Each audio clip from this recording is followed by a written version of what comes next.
Bismillahirrahmanirrahim. Nahmaduhu wa nusalli wa nusallim ala Rasulil Karim amma. Keputusan Basul Masail Rabu 24 Rajab 1447 Hijriah. 14 Januari 2026. Shaf di masjid bertingkat. Kebanyakan masjid di kota besar memiliki bangunan yang bertingkat dikarenakan jumlah jamaah semakin bertambah dan minimnya lahan. Pada waktu sholat fardu, jamaah biasanya mengisi lantai dasar terlebih dahulu karena posisi imam berada di lantai tersebut. Namun, dalam beberapa keadaan ada jamaah yang langsung naik ke lantai atas. Meskipun lantai dasar masih memiliki ruang yang cukup. Mereka melakukan ini karena merasa lebih nyaman, lebih tenang, atau sudah terbiasa sholat di lokasi tertentu di lantai tersebut. Pertanyaan, apakah shaf pertama di masjid lantai atas, shaf pertama di masjid lantai atas juga dianggap sebagai shaf pertama ataukah tidak? Jawabnya tidak dianggap shaf pertama. Tidak dianggap shaf pertama di belakang imam itu. Seperti shaf pertama di sini kalau shafnya di sana, di atas sana. Ini yang shaf pertama ya yang sejajar dengan imam saja, yang selantai dengan imam. Sedangkan yang tidak selantai dengan imam, maka itu tidak dianggap shaf pertama walaupun itu lurus. Lurus dengan shaf yang di bawahnya. Tidak dianggap shaf pertama di belakang imam. Bahkan shaf terakhir di lantai bawah lebih utama daripada shaf pertama di lantai atas. Jadi shaf terakhir di lantai bawah, belakang situ, itu lebih utama daripada di atas ini.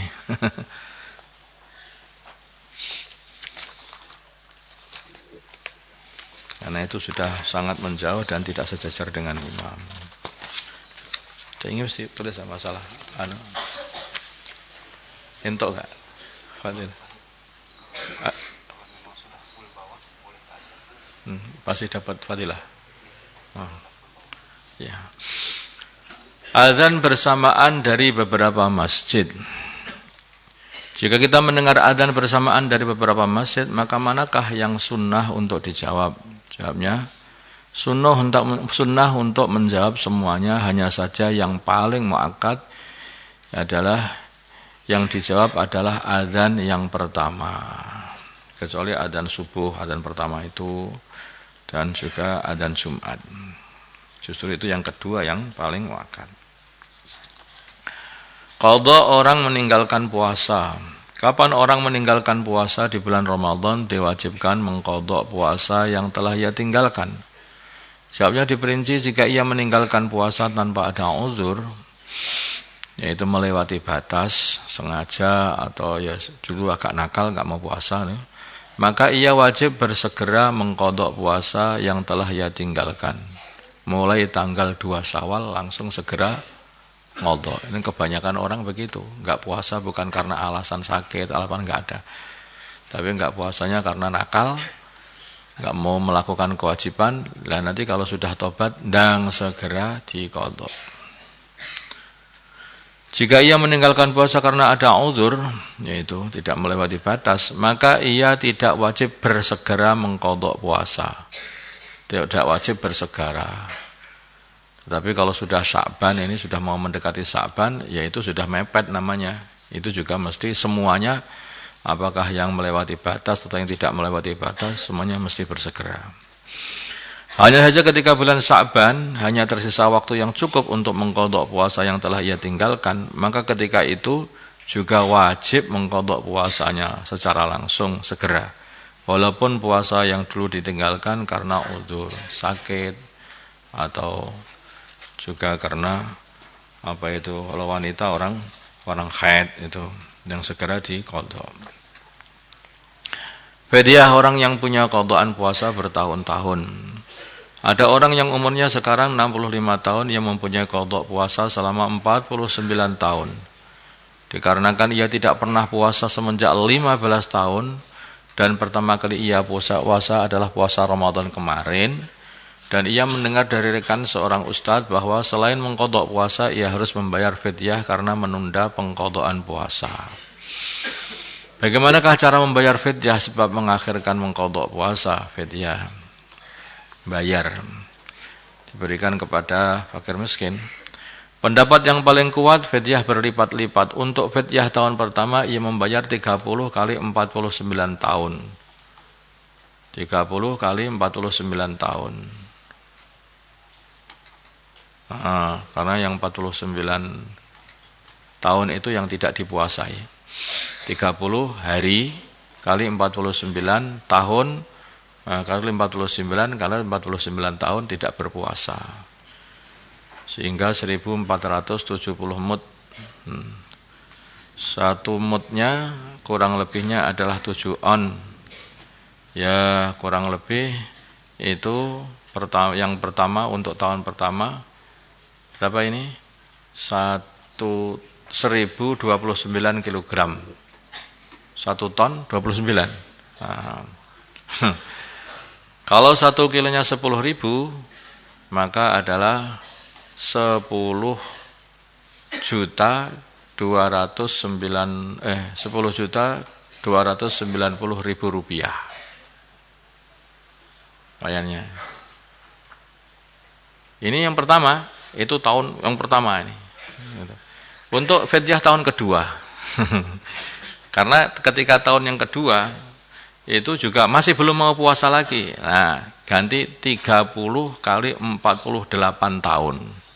Nah, 1440 mud, yaitu sekitar 1 ton 8 kilogram.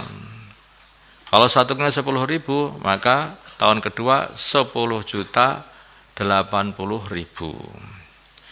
Untuk fidyah tahun ketiganya, maka 30 kali 47, kurang satu angka, sampai habis nanti. Nah. Sehingga jumlahnya 1410 mud atau 987 gram. Kalau 1 kilonya 10.000, maka sama dengan 9.870.000, itu yang harus dibayarkan. Dan seterusnya sampai habis. Biar kapok, nggak berani meninggalkan puasa lagi. Nah gitu. Nah, tapi sebagian ulama berpendapat ini, fidyahnya tidak berulang-ulang, ia hanya mengeluarkan fidyah 30 kali 49 tahun saja. Sekali saja itu sudah mencukupi semuanya. Loh, sudah. Yalah. Yang kemarin pulang setelah di rumah tidak mau puasa, diqadha sekarang. Ada kah? Enggak ada ya. Alhamdulillah. Ya, semoga Allah kasih hidayah. Allahumma salli ala sayyidina Muhammad wa ala sayyidina Muhammad wa salli ala sayyidina Ibrahim wa ala ali sayyidina Ibrahim wa barik ala sayyidina Muhammad wa ala sayyidina Muhammad wa barik ala sayyidina Ibrahim wa ala ali sayyidina Ibrahim fil alamin innaka Hamidum Majid. Allahumma arham ummata sayyidina Muhammad, Allahumma ighfir li ummati sayyidina Muhammad, Allahumma aslih ummata sayyidina Muhammad, Allahumma alih baina qulubi ummati sayyidina Muhammad, Allahumma ansur ummata sayyidina Muhammad, Allahumma asbih sultanan nasira. Wa sallallahu ala sayyidina Muhammadin nabiyil ummi wa ala alihi wasallam. Alhamdulillahi rabbil alamin. Oh, termasuk juga qadha salat itu yang segera diqadha salat-salatnya, yang ditobati itu yang meninggalkan salat. Itu orang enggak tahu kapan orang itu sowan kepada Allah. Nah, puasa, salat itu segera diselesaikan. Nggih.